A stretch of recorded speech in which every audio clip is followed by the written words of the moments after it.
अगर आप चाहते हो कि आप लाइफ में सक्सेसफुल हो, भीड़ का हिस्सा ना रह के टॉप के 1% लोगों में आओ, तो मेरे दोस्त अगले 12 मिनट मेरे साथ बने रहिए। आई प्रॉमिस ये वीडियो आपकी लाइफ की सबसे इम्पोर्टेंट और वैल्यूएबल होने वाली है। इस लोनलीनेस का पेन एक फिजिकल पेन की तरह होता है। ब्रेन के ठीक वही एरियाज एक्टिवेट होते हैं जो फिजिकल इंजरी में होते हैं। लेकिन अब समझने वाली बात कि अगर आपको कहीं पे चोट लगी है तो पता चलता है कि यहाँ पे लग चुकी है, पर अकेलापन एक ऐसी बीमारी है जिसका आपको एकदम से पता नहीं चलता। ये धीरे धीरे एक बड़ा रूप लेती है। ये प्रॉब्लम इतनी बड़ी हो चुकी है कि इसका असर अब लोगों की फिजिकल हेल्थ पर उतना ही खतरनाक है जितना कि रोज 15 सिगरेट पीना, लिटरली 15 सिगरेट पीना। हाई ब्लड प्रेशर, लो इम्यूनिटी, स्ट्रेस हार्मोन्स का बढ़ना, ये सब इसी चीज के लक्षण है। अब सवाल कि ऐसा होता क्यों है, इसकी जड़ क्या है। इन 4 रूट कोज की वजह से इंडिया की 60% यूथ इस चीज से सफर कर रही है। आइए समझते हैं root cause number 1, digital trap. आप ऑनेस्टली बताना कमेंट में आपका डेली स्क्रीन टाइम कितना है। अगर आप स्क्रीन पे 7-8 घंटे वेस्ट करते हो तो मेरे भाई आप अकेले हो। और ये बात मैं हवा में नहीं कह रहा। हार्वर्ड यूनिवर्सिटी की एक स्टडी ने कहा कि जितना ज्यादा टाइम हम सोशल मीडिया पे स्पेंड करते हैं उतना ज्यादा हम आइसोलेशन में चले जाते हैं। ऐसा क्यों? बिकॉज हमारा दिमाग नेचुरली डिजिटल दुनिया से कनेक्ट नहीं कर पाता। हमारा दिमाग डिजाइन है एक रियल ह्यूमन टच के लिए, आंखों में देखकर बात करने के लिए, किसी की आवाज में दर्द या खुशी महसूस करने के लिए। देखो 90% लोग सोशल मीडिया का गलत यूज करते हैं। माइंडलेस स्क्रॉलिंग करना, कई गंदी चीजों को देखना, रात को सोने से पहले फोन चलाना, सुबह उठने के बाद भी फोन चेक करना, सैकड़ों स्टोरी देखना, उनकी पोस्ट पे लाइक करना और वैलिडेशन के चक्कर में खुद की पोस्ट को बार बार देखते रहना। हम ऐसा इसलिए करते हैं क्योंकि इससे डोपामिन मिलता है। डोपामिन एक केमिकल है हमारे ब्रेन का। एक केमिकल हमें खुशी महसूस कराता है, एक प्लीजर देता है। अब 90% लोग तो इस वीडियो को छोड़कर भाग गए होंगे क्योंकि वो डोपामिन से बहुत ज्यादा एडिक्टेड हो चुके हैं। अगर आप अभी भी इस वीडियो को देख रहे हो तो मेरे दोस्त आप सीरियस हो अपनी लाइफ को चेंज करने के लिए। पर ध्यान रखना, डिजिटल ट्रैप हमें अकेला बना रहा है। ये हमें इतना डिस्ट्रैक्टेड कर रहा है कि हम सॉलिट्यूड के पास जाने की हिम्मत ही नहीं कर पाते, क्योंकि सॉलिट्यूड डिमांड करती है अटेंशन, फोकस, सेल्फ रिफ्लेक्शन। ये 3 चीजें इतनी कीमती है कि इंसान इनसे दुनिया बदलने वाले काम कर सकता है। बट ये तीनों चीजें आप कहाँ वेस्ट करते हो मुझे बताने की जरूरत ही नहीं है, आप समझ गए होंगे। रूट कोज नंबर 2, जिसको मैं कहता हूँ कंपैरिजन कल्चर। आपने वो कहावत तो सुनी होगी, comparison is the Deep of Joy. लेकिन आज के जमाने में ये चोर हमारे घर में घुस चुका है, हमारे फोन के जरिए। एक बात बताओ दोस्त, जब आप इंस्टाग्राम खोलते हैं तो आपको क्या दिखता है? किसी की प्रमोशन हो गई, कोई बाली में वेकेशन मना रहा है, आपके फेवरेट इन्फ्लुएंसर ने नई गाड़ी ले ली, किसी का रिलेशनशिप परफेक्ट चल रहा है। अब ऐसी सिचुएशन में आपका दिमाग ऑटोमेटिकली क्या करता है? कंपेयर। आप सोचते हो यार इसकी लाइफ कितनी सही है और मेरी लाइफ मुझसे कुछ नहीं हो रहा। और ये बात सिर्फ सोशल मीडिया तक ही सीमित नहीं है। आपने अपने घर में काफी बार ये देखा होगा, आपके किसी रिश्तेदार के लड़के या कजिन की जॉब लग गई या अच्छा खासा पैसा कमाने लग गया तो हमारे ही घर वाले क्या क्या सुनाते हैं आप सब जानते हैं अच्छे से। लेकिन ये चीजें ना चाहते हुए भी हमारे सबकॉन्शियस माइंड में बैठ जाती है और हमारी लाइफ में नेगेटिव इम्पैक्ट डालती है। और हाँ, अब ये मत सोचिए कि ये सिर्फ आम लोगों के साथ होता है। इवन लेजेंड्स जिन्होंने दुनिया जीत रखी है वो भी इससे बचे नहीं है। एग्जाम्पल के लिए विराट कोहली, दुनिया के सबसे बड़े क्रिकेटर में से एक। फेम, पैसा, फैंस, सब कुछ है उनके पास। लेकिन एक टाइम ऐसा आया जब वो मेंटल बर्नआउट से गुजर रहे थे। उन्होंने ओपनली मीडिया के सामने एक्सेप्ट किया कि एक ऐसा फेज था जब वो 30 दिन तक, पूरे 1 महीने तक अपना बल्ला तक नहीं उठा पाए। आप खुद सुन लो। 10 साल में पहली बार मैंने 1 महीना बैट नहीं छुआ है। तो when I sat down and thought about it, I was like, wow, I haven't actually touched a bat for 30 days. सोचिए एक ऐसा इंसान जिसके स्टेडियम में लाखों लोग नारे लगा रहे हैं पर अंदर वो इंसान बिल्कुल अकेला फील कर रहा है। इस एग्जांपल से हमें क्या पता चलता है? यही कि लोनलीनेस का सक्सेस से कोई लेना देना नहीं है। अगर विराट कोहली जैसा चैंपियन फील कर सकता है कि मुझे ब्रेक चाहिए, मैं टूट रहा हूँ, तो हम और आप क्यों शर्म करते हैं ये एक्सेप्ट करने में कि हर किसी की लाइफ एक जैसी नहीं होती। किसी का स्ट्रगल BMW में होता है तो किसी का स्ट्रगल सड़क पे होता है। अब थोड़ा गहराई में चलते हैं, एक ऐसे मुद्दे पर बात करते हैं जो अक्सर इग्नोर कर दिया जाता है, खासकर लड़कों के लिए। Root cause number 3, broken support system. बचपन से लड़कों को एक ही चीज सिखाई जाती है और मुझे यकीन है आपने भी ये सुना होगा कि लड़के रोते नहीं है, मर्द को दर्द नहीं होता। हमें सिखाया गया कि इमोशंस दिखाना आपकी वीकनेस है। अगर तुम दुखी हो तो चुप रहो, अगर तुम अकेले हो तो खुद से डील करो, किसी दूसरे इंसान को अपनी फीलिंग शेयर नहीं कर सकते, ये मत करो वो मत करो। पर इसका रिजल्ट, हम जज होने से डरते हैं। हमें लगता है कि अगर हमने अपने दोस्त को बोला कि भाई मैं लोनली फील कर रहा हूँ तो वो मजाक उड़ाएगा, इसलिए हम चुप रहते हैं। और इस साइलेंस, ये अकेलापन कितना खतरनाक हो सकता है आप आश्चर्य होने वाले हो। ये रिपोर्ट बताती है कि इंडिया में हर 3 मिनट में एक इंसान करता है इमोशनल प्रेशर की वजह से, और इनमें से मेजोरिटी लोग यंग मैन हैं। ये वो लोग थे जिन्होंने सोचा कि कोई मुझे नहीं समझेगा, इसलिए उन्होंने हमेशा के लिए चुप रहना बेहतर समझा। आज के टाइम पे ये सपोर्ट सिस्टम टूट चुका है क्योंकि हमने अपनी ही वल्नरेबिलिटी को अपना वीकनेस बना दिया है, जबकि असलियत ये है कि अपनी फीलिंग्स को एक्सेप्ट करना सबसे बड़ी बहादुरी है। और फाइनली चौथा कारण है लैक ऑफ पर्पस। जब जिंदगी में कोई डायरेक्शन नहीं होती ना तो दिमाग भटकता है, हमें खाली बैठने से डर लगता है। नोटिस किया है कभी, जैसे आप 5 मिनट के लिए फ्री होते हैं तो हाथ अपने आप जेब में चला जाता है और फोन निकल आता है। क्यों? क्योंकि हमें अपने आप के साथ रहना स्कैरी लगता है। डर लगता है कि अगर शोर बंद हो गया, अगर सोशल मीडिया की आवाजें बंद हो गई तो हमें वो आवाजें सुनाई देगी जो हम दबा के बैठे हैं, जो हमारी रियलिटी है, जो हम खुद हैं। और फिर होता क्या है, वो टॉक्सिक रिलेशनशिप में घुसता है, ये मन एडिक्शन ढूंढता है। ये सब क्या है? ये सब डिस्ट्रैक्शन ही तो है। ये सब तरीके हैं खुद से भागने के। और एक बात, हम अकेलेपन से नहीं डरते, हम खुद से डरते हैं। हम इस बात से डरते हैं कि मैं कौन हूँ। अगर मुझे पता चले गया कि मैं कौन हूँ तो ये आंतरिक खोज, हमारी खुद की खोज हमें जीने नहीं देगी, हमेशा हमसे सवाल करती रहेगी। और क्योंकि इस चीज को फेस न करना पड़े, हम हमेशा बिजी रहना चाहते हैं, हमेशा भीड़ का हिस्सा बने रहते हैं।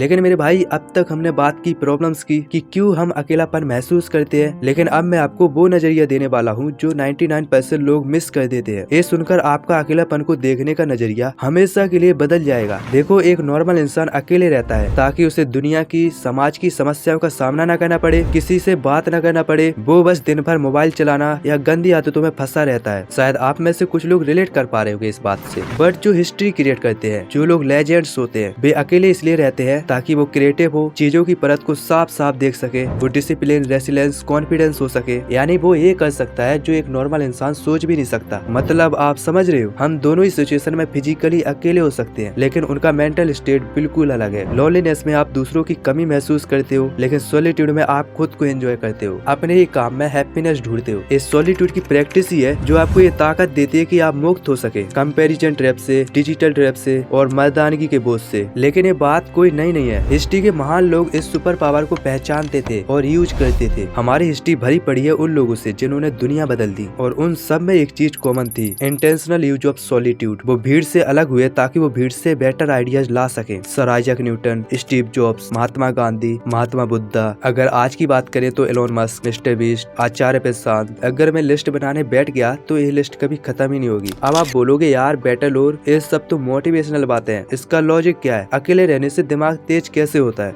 इसके लिए 3 मोस्ट पावरफुल हैक है, लेकिन उससे पहले हम समझते हैं 2 साइंटिफिक लॉजिक कि क्यों सॉलिट्यूड एक सुपर पावर है। Logic number 1, the brain reset. ये रिसर्च कहती है कि जब हम लोगों के साथ होते हैं, अपने फैमिली मेंबर, फ्रेंड्स के साथ होते हैं, तो हमारा दिमाग प्रोसेसिंग मोड में होता है। हम कॉन्सेंट्रेटली एनालाइज कर रहे होते हैं कि वो क्या सोच रहा है, मैं कैसा दिख रहा हूँ। लेकिन जब आप अकेले होते हो बिना फोन के, तब आपका दिमाग DMN एक्टिवेट करता है, डिफॉल्ट मोड नेटवर्क। ये ब्रेन का वो स्टेट है जहाँ क्रिएटिविटी जन्म लेती है, जहाँ आप पुरानी मेमोरीज को कनेक्ट करके नए आइडियाज बनाते हो। इसलिए नोटिस करना, बेस्ट आइडियाज हमेशा सोबर में आते हैं या फिर अकेले वॉक करने पे आते हैं। Logic number 2, dopamine detox. Social media, notification, fake press, ये सब हमारे डोपामिन रिसेप्टर्स को जला देते हैं। लेकिन सॉलिट्यूड एक मेडिसिन है खुद को हील करने की। जैसे जब आप अकेले होते हो और फोन यूज नहीं करते तो आपके ब्रेन के रिसेप्टर्स हील होते हैं, आपके फोकस करने की कैपेसिटी बढ़ जाती है। इसका अर्थ है सॉलिट्यूड में रहने वाला इंसान कभी भी ये सस्ते मजे नहीं लेता। वो अपने काम से काम रखता है और उससे ही उसे असली खुशी मिलती है। और आचार्य प्रशांत भी कहते हैं कि सही काम चुनो और उसमें जी जान से समर्पित हो जाओ।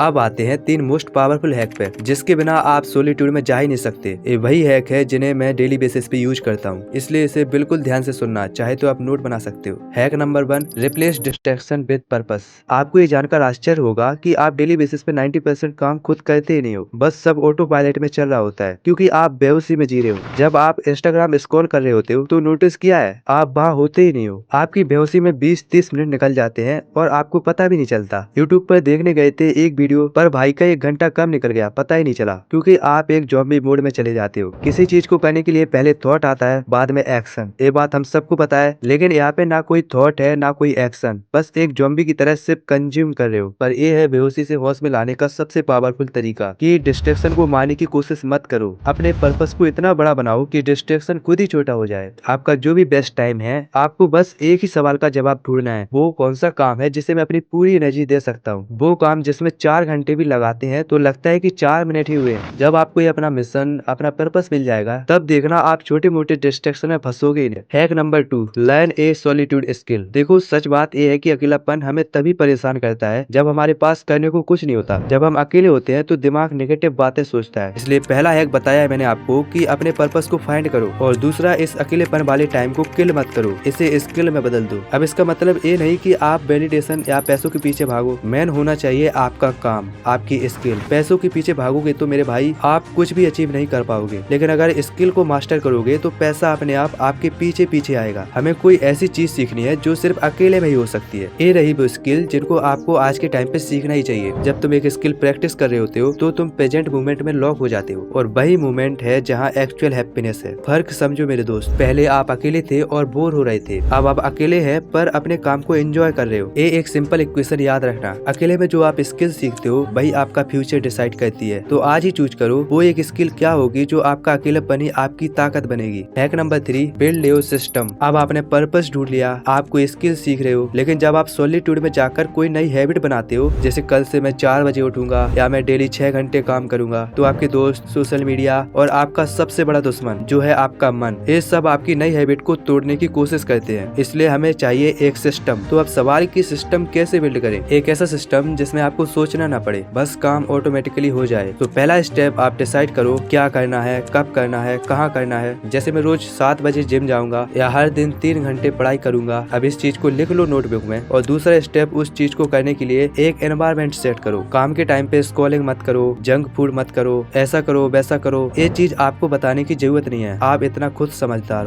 हो सकता है किसी दिन आपका मन ना करे काम करने का, मन कहेगा छोड़ो ये सब आज नहीं करते हैं। वैसे भी एक दिन काम ना करने से क्या होगा। तो तीसरा स्टेप है, आपको मन की नहीं, आपको खुद की सुननी है। आपको मन के हिसाब से नहीं चलना, आपको सिस्टम के हिसाब से चलना है। हर दिन का एक मिनिमम टारगेट रखो। मूड खराब है तब भी मिनिमम करना ही है। अगर 50 पुशअप नहीं लगा सकते तो कम से कम 20 पुशअप मारो। पढ़ाई नहीं हो रही, 25 मिनट ही सही पर करो। तो आपको किसी भी हालात में कंसिस्टेंसी बनाए रखना है, आपको डिसिप्लिन में रहना है चाहे कुछ भी हो। और हाँ, अगर आप किसी भी हैबिट, स्किल या किसी भी चीज में कंसिस्टेंट नहीं रह पाते, डिसिप्लिन बार बार टूट जाता है, तो इसके लिए आप इस वीडियो को क्लिक करके देख सकते हो। तो आप इस वीडियो को देखो। जब तक मिलते हैं नेक्स्ट वीडियो में, so keep becoming better every day. Thanks for watching.